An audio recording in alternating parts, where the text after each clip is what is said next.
Hey guys, this is Detroit once again coming to you from the bunker here in Rochelle Park, New Jersey. Welcome to the Garrison.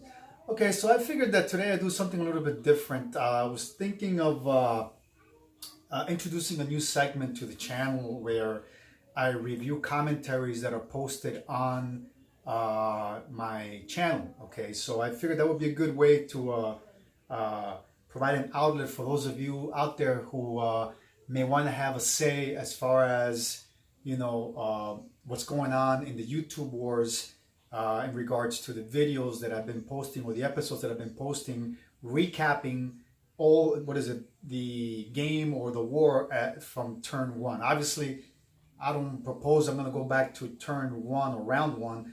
What I'm thinking of doing is actually just reviewing the most recent moves, starting with round four, in particular with Germany's turn, which was episode 4.1. Okay, so I know there are guys out there who enjoy this and like to brainstorm, and they like to throw out stuff out there as far as strategies or questions, commentaries, so on and so on. So I figured it'd be a good way not only for me to express myself, but for you guys out there that want to have a say or have your opinions heard, be given a chance to express your thoughts. So I recently, I believe it was my last episode or video, I asked if for you guys to start making commentaries, and of course I welcome those commentaries. But I gotta be honest with you, sometimes it's a little bit hard to actually keep up with a lot of the commentaries as far as answering people. I try my best, and by the most part I'm pretty good, but this will be one way of effectively addressing the commentaries or questions that are asked. Okay, so I'm going to start today by reviewing round one, which will be Germany's turn. Okay, will be the video or episode 4.1. Okay, so I have a comment here by, of course, my opponent, one of my opponents in the game, Sire Blood, and he only had one word for it, and the commentary was Cobra Kai. Now, those of you who know anything about Sire and have watched his own channel, he has a strategy, a Germany strategy, where he goes all out with a G1 attack on Russia and titled Cobra Kai. So I suggest that you guys who have not watched that episode in his channel to go back and watch it. It's a very good episode or video where he goes over his strategy with Germany and how he goes all out, a G1 attack against Russia. Okay, so very good video. I recommend it. All right, so the next commentary was by Godfrey Carmichael. Okay, Godfrey's one of those guys that on occasion he makes commentaries. At least recently he has been doing so, and he states Sire's move was impressive. Yeah, I have to say it was impressive because I personally was not expecting it. He definitely psyched us out because he gave us the impression that he was going all out Barbarossa. He landed in Leningrad with his with his fleet. He brought in about 8 infantry, 8 ground units, I believe. I'm not certain if it was infantry only, but definitely 8 ground units by utilizing his 4 naval transports that he had in Sea Zone 112. We were fearing initially that he was going to go with a potential Gibraltar or a sea line, but he then went for Barbarossa, which is the logical next step, and he did so. He ended up taking Leningrad and Archangel, and definitely put a lot of pressure on Germany. That was on Russia, excuse me. That was round 3. Round 4, he turns the whole strategy around and re-engages the UK by performing an amphibious landing on Scotland, where he goes sea line. So definitely, yes, very impressive. Okay, so War Party at the Outpost reads or states, I just watched this turn on Sire Blood's channel. Really like how he shook things up. I first thought he should use his bombers to send 4 additional airborne divisions into Scotland, but heavily damaging Corporal's industry works. Okay, so he could have done that. He could definitely have used his bombers. Sire could have used his bombers to ferry in even more infantry or more ground units into Scotland. So that's a possible strategy that I didn't think about, War Party. So it kind of makes sense now that I think about it. But it makes even more sense for Sire to use his bombers to just knock the crap out of that industrial complex in London, because this way now the UK will have a much more difficult time reinforcing London. Okay, so I think it was probably the best move on Sire's part to focus on knocking out that industrial complex, even though the idea of using bombers to land additional ground units may have been the best, okay, option for Germany at this time. All right, so let's go and move on, and let's see what Fering, who's also a regular, he wrote, Sire's Eastern Front is very thinned out right now, so War-Torn could take advantage of that and take back substantial amounts of territories back from the Germans. Some using his mechs, tanks, and planes, and others using his stacks of artillery and infantry. Of course, if Sire does indeed take out London, or at least try to, that will leave the Eastern Front pretty bare, and I bet, I think I said, and let War-Torn rebuild. I believe that's what he said. Well, you know what, yeah, definitely, I agree with you, Fearing, when you're saying that the Eastern Front now is very thinned out. As I can tell right now, the Germans really have very little as far as follow through or logistics lines or supply lines to the front. So that means then that War-Torn should have not an easy time, but he should be able to retake many of the territories that he has lost to Germany. So the question is, how can Germany respond to this Russian aggression, to a resurgent Russia? Okay, so that's something that he will have to look into. Okay, but Sire Blood did respond to the commentary, and he said, luckily, I'm pretty far in, so I can lose some Russian territory, and I am coming back. Wow. Sire, that sounds like a threat, so you are coming back. Okay, well, I believe it. So you definitely know the game the best. These are your rules. So when you say you're coming back, I'm going to believe you, my brother. Okay, Stephen Gilchrist, or Galchrist. Sorry if I'm chewing up your last name there, Stephen. He stated, Italy is going to have to support Army Group South. There are an ass ton of artillery down there. So Stephen believes that Italy has to focus on Army Group South. In other words, Italy, according to Stephen, should get in the war on the Eastern Front. And by you saying that, I'm going to assume that then Italy has to disregard the Mediterranean. You know, that's what I'm getting from you, Stephen.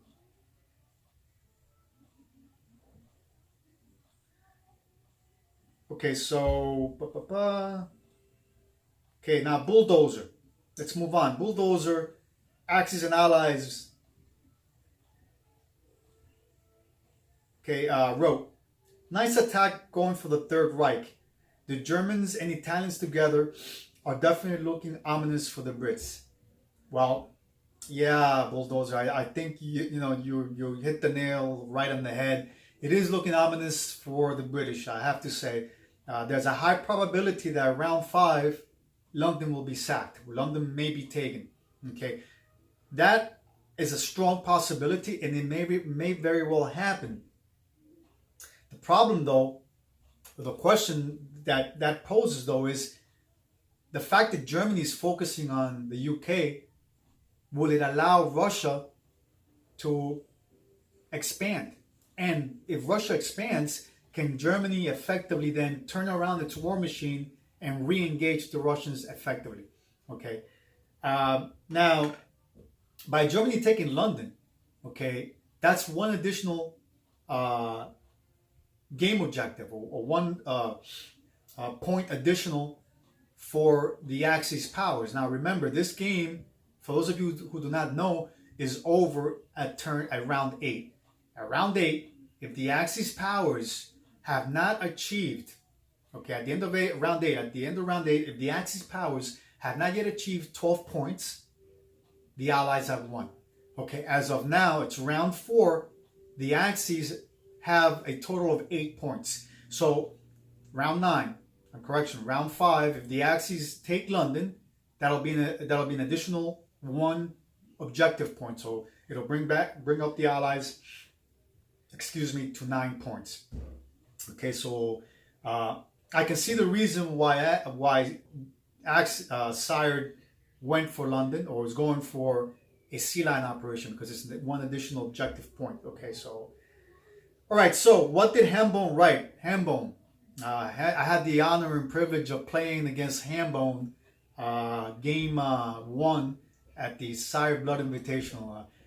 Quiet gentleman, very thoughtful, very nice guy. They're very well spoken, you know. So, and by the way, he and his teammate ZenCube beat us, beat Sire Deny.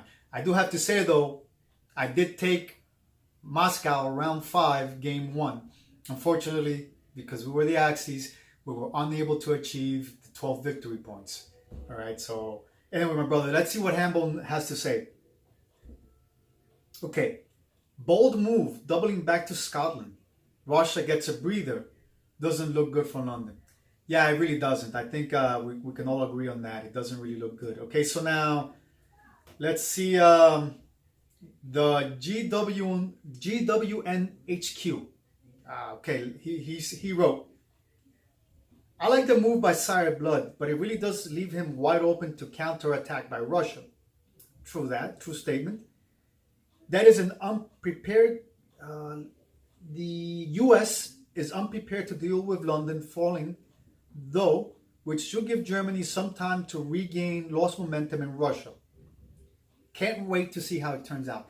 Yeah, GWN has a good point when he's saying that the US is simply not in the game yet in the Atlantic. So if the UK falls, that'll give Germany time to re-engage a resurgent Russia, okay? And the reason why it could do that is because the US is out of the war for now, okay? And that's something that me being the US player in this game now has to deal with, where I'm feeling the pressure that London could potentially fall round 5, and that I may have to now re-engage in the Atlantic. Okay, so good observation, GWN. All right, let's scroll further down and let's see Bluck Drafe. He wrote, what a good idea on Sire Blood's part. Take northwestern Russia and then quickly take Scotland. It's a deception move. Russia should dig in and attack with what little air and infantry, line up the battle lines line up the battle lines without weakening theirs. Well,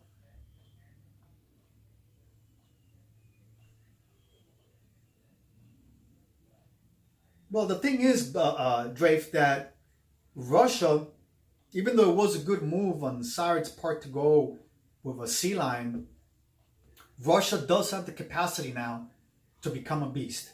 And Russia is resurgent. And Russia is now retaking lost territories, as was evident in Russia's past round, which we have yet have to review. I'm only reviewing Germany's turns right now in the German commentaries. So the comment that you made is a little bit dated, and when I review 4.2, you will see what I'm talking about. Okay, so excuse me, guys, my mouth is a little dry. Let me drink a little water here. Okay, No Limit. Let's see what he wrote. Looks like the Allies' Enigma Ultra wasn't working on the Sire Fuhrer's excursion into Scotland. I know Cyberblood wasn't originally supposed to play in his own tournament, but me thinks he's intentionally lost just to throw everybody off for the ongoing YouTube War occasion. You sly dog, you. Okay. No Limit, you sometimes just confuse the crap out of me. You know. But your commentaries are very, very much appreciated and very welcomed. There's a lot of sarcasm with No Limit and a lot of little puns intended, you know. Yeah, but we could both agree on one thing. Cyberblood is a sly dog. You can never know where he's going. He's not only very aggressive, but he is like a hydra. His tentacles are all over the place. Okay. Let's try to... So those were the commentaries for 4.1.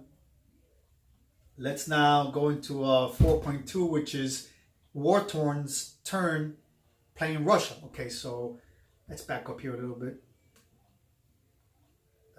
4.1.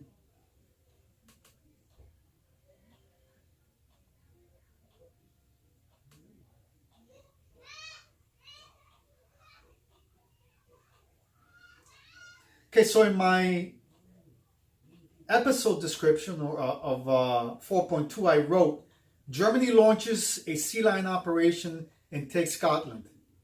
Meanwhile, German armies push deeper into Germany.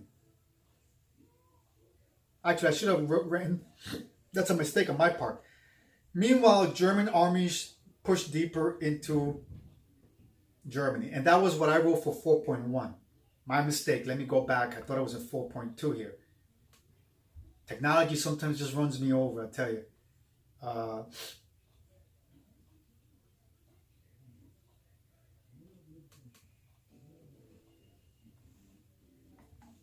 Just bear with me here, guys.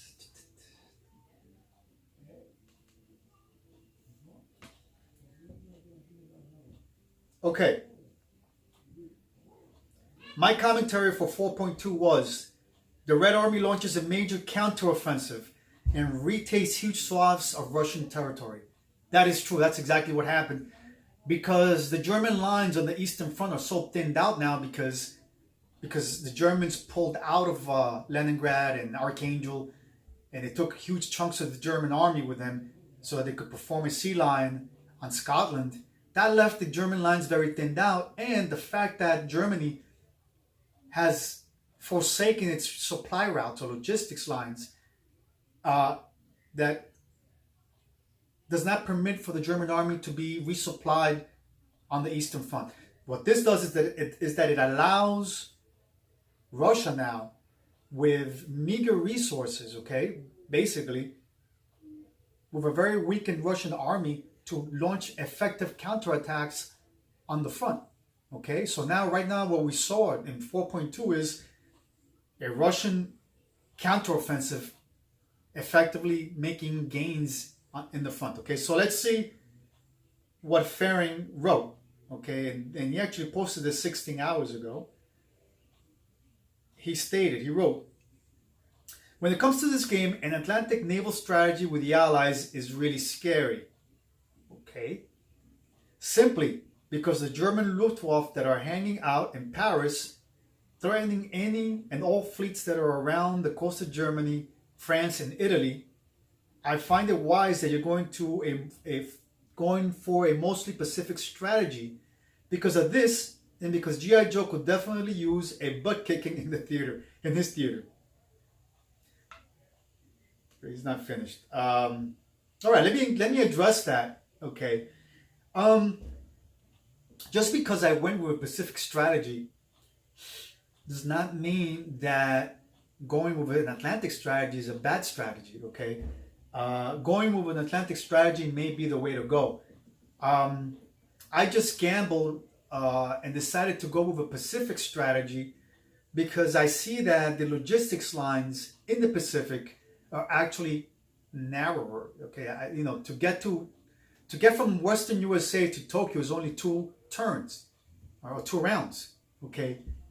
For the US, to get from the USA to Germany is 3 rounds. So I figured the logistics lines, okay, are narrower, or the supply lines are narrower from the USA to Japan. Okay, so that's the reason why I decided to go with Pacific strategy. Is it the smarter route? I really don't know. I mean, is it the most effective? I don't know.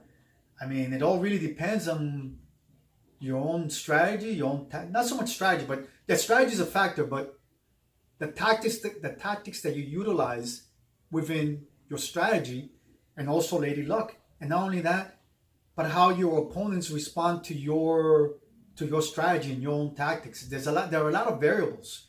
So I'm not certain if that Pacific is the way to go. Okay, I think it's a 50-50 thing. All right, so let me re-engage. You stated I find it that you are going for mostly Pacific strategy because of this. Disregard that, folks. I'm mumbling here. Okay, though Corporal definitely needs some assistance in the Atlantic and Mediterranean, since Germany could close in on London and Italy is gathering a lot of income as of late. Maybe adding in a handful of subs in the Atlantic could be a good idea, since the Luftwaffe can't see the subs and it could convoy a lot of Italy's money if used right. I hadn't thought about that, using subs at this stage of the game. I can see what you're saying. If the U.S. buys submarines and throws them in the Mediterranean, definitely it would hurt the Italians. I can see that. But how would that help the UK, though? My question to you, okay, Fearing. How would that help the UK? Because we need to help the UK, don't we? Or maybe you're saying then that the US should forsake the UK if London falls and just engage Italy. That's food for thought, I think. That may make sense.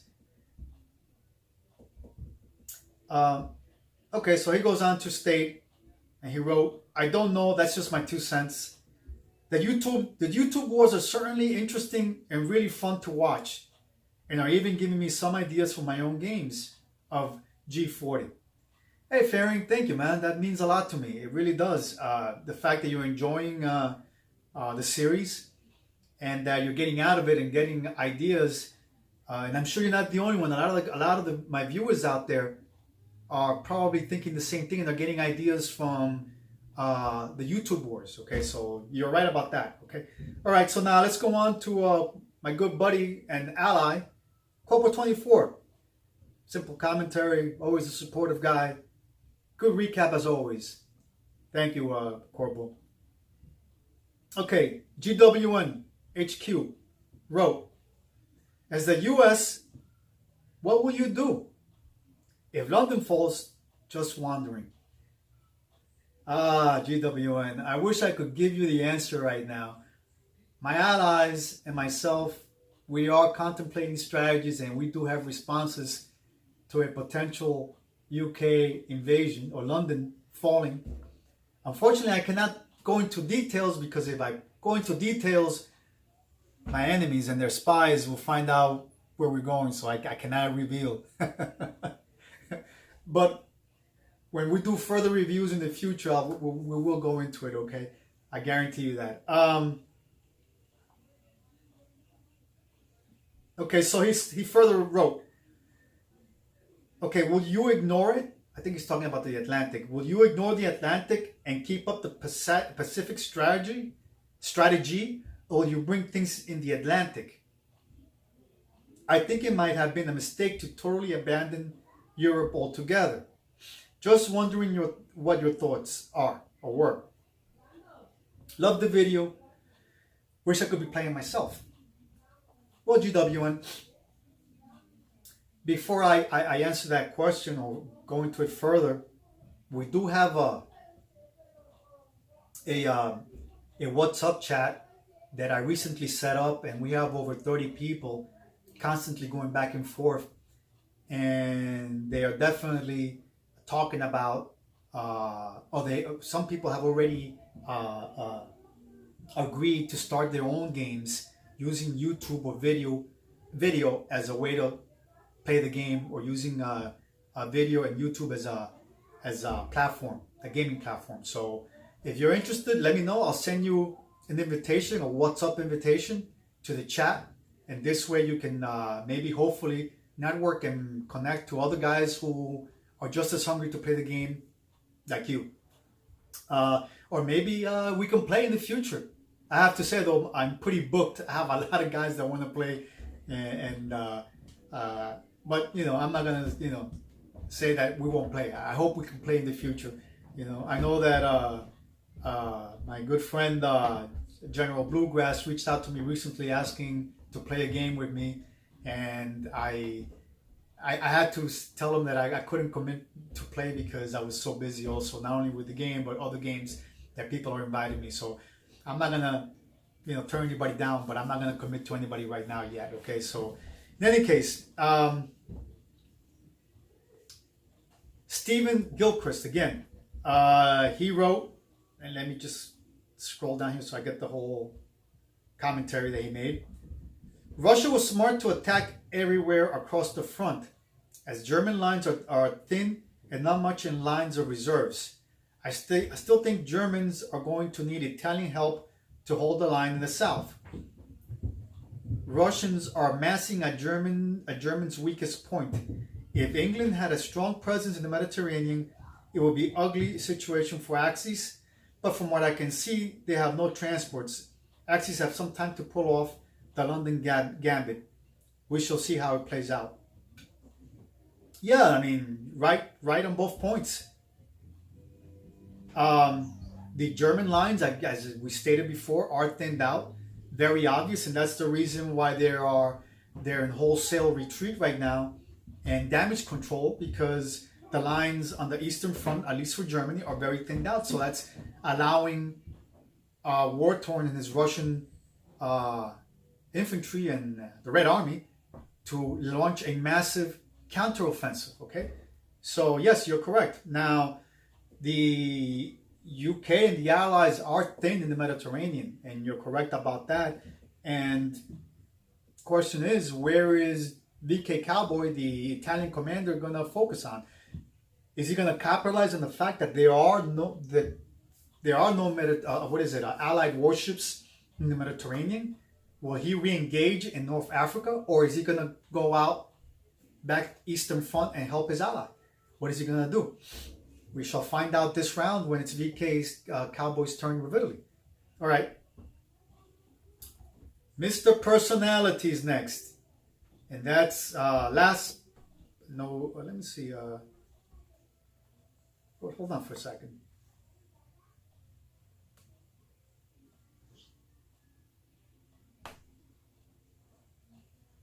Okay, let me leave No Limit for the end, because I just realized I skipped a bunch of commentaries here and a couple of rebuttals from Corporal 24 and War Party.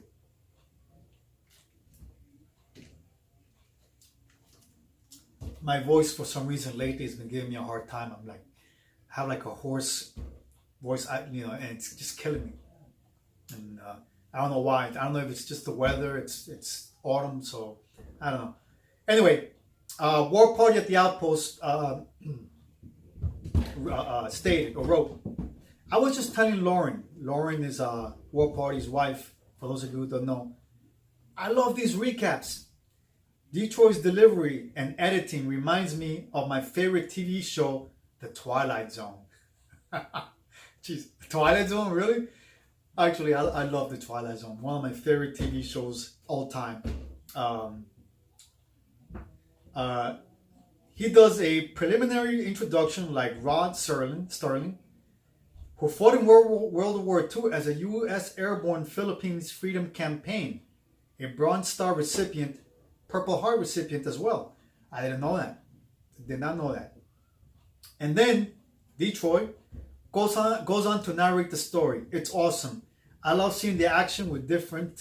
Let me scroll down.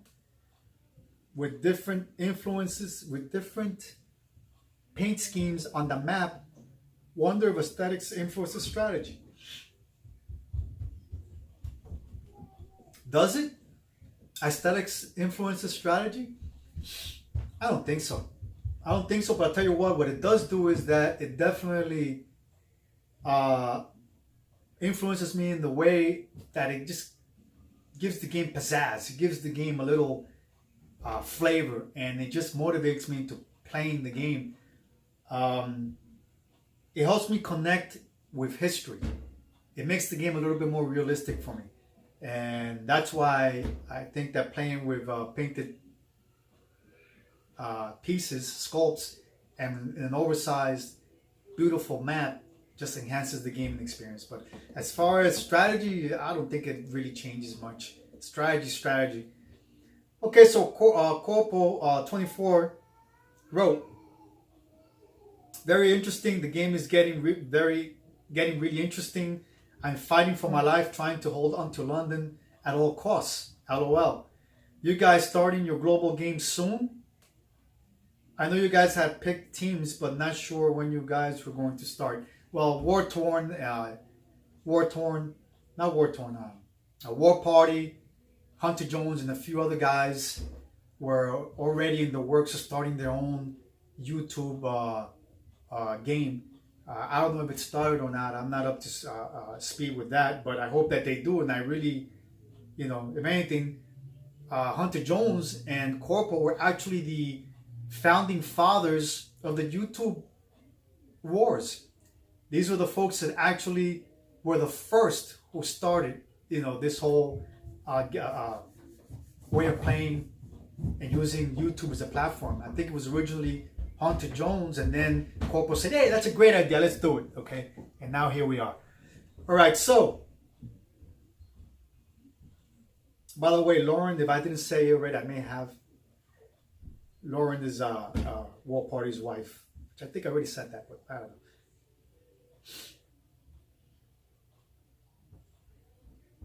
Okay, War Party responds, Nagatron. I'm just awaiting orders. Look forward to playing Italy. Made some Mediterranean conscripts. Cough. Mediterranean croissants. Okay, whatever. That's just mumbo jumbo on War Party's behalf.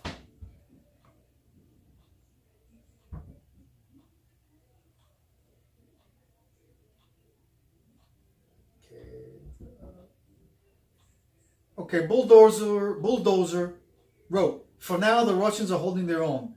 The Germans, however, could be back in force as quickly as they left. A little surprised, Sired Blood never put a minor industrial complex in Romania. Yeah, that's an interesting idea, Bulldozer.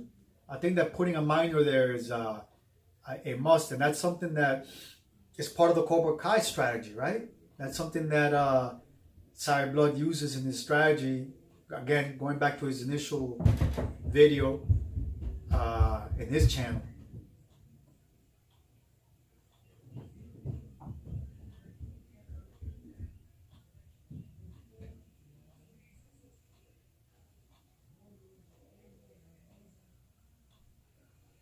Okay, War Party goes on and wrote, the 99 Luftwaffe balloons Sired Blood has in the west negates the need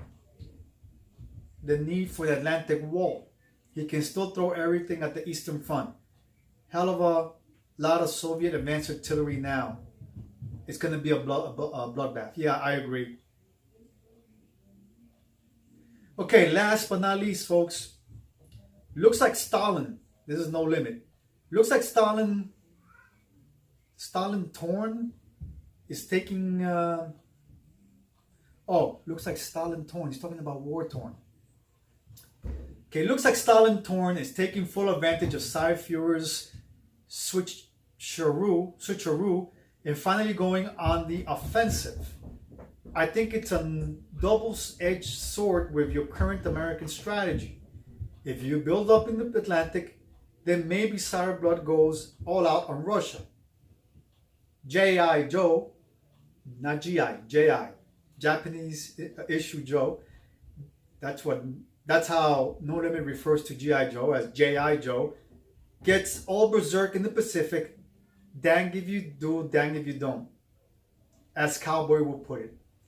Yeah, it really is. I mean, if you go Pacific, you disregard the Atlantic. If you go Atlantic, you disregard Pacific, or you go halfway and disengage or disregard both in the process. Yeah, for the U.S., it really is a double-edged sword. It definitely works against the U.S. Okay, so being in the middle, everybody expecting the U.S. to be the guy that comes to the rescue. Everybody wants the U.S. to be the cavalry. Okay. All right, so that's it for my the commentaries so far in round 4. Again, guys, thanks for your commentaries. This comment review was a lot of fun. I really enjoyed it. I hope that you guys continue posting your commentaries. All right, and not only commentaries, but doubts, questions. What would your own strategies be? What would you do if you were me? What would you do if you were sired?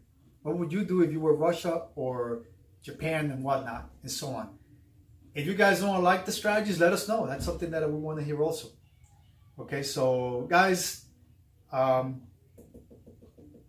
think that's about it for now. We'll be, I guess the next video is pending because G.I. Joe has not yet made his moves. Hence, I can't make a recap video. So as soon as he posts his video out there for me to see, I will make the recap video and post it so you guys can see what Japan's move is going to be. All right, or what Japan's moves are going to be. All right. Anyway, guys, thanks for watching. Enjoy this. I hope you enjoyed the show. And as always, don't forget to bunker down and play. Until next time.